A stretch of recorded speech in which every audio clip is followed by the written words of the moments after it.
Hey there, folks. Welcome back to our channel, where we break down tech and finance topics to make your life easier.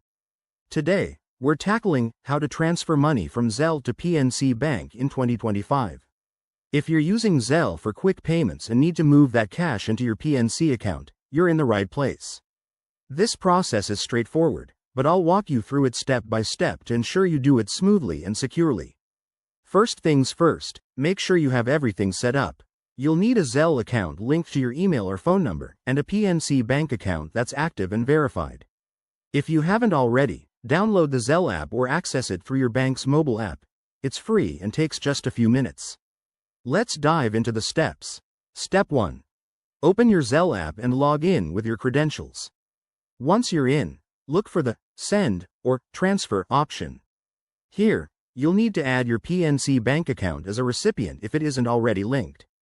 Pro tip: if your PNC account is enrolled in Zelle, this should be seamless, but double-check for any verification steps. Step 2. Enter the amount you want to transfer. Be precise.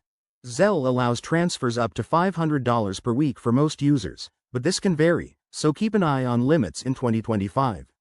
Then, select your PNC account as the destination. You'll be prompted to confirm details like the account number and routing info to avoid any errors. Step 3. Review and authorize the transfer. Zelle will send a confirmation code to your phone or email. Enter it to proceed. Once approved, the money should hit your PNC account within minutes, though it might take up to a few hours depending on the banks involved. Now, a quick heads up: always watch out for fees.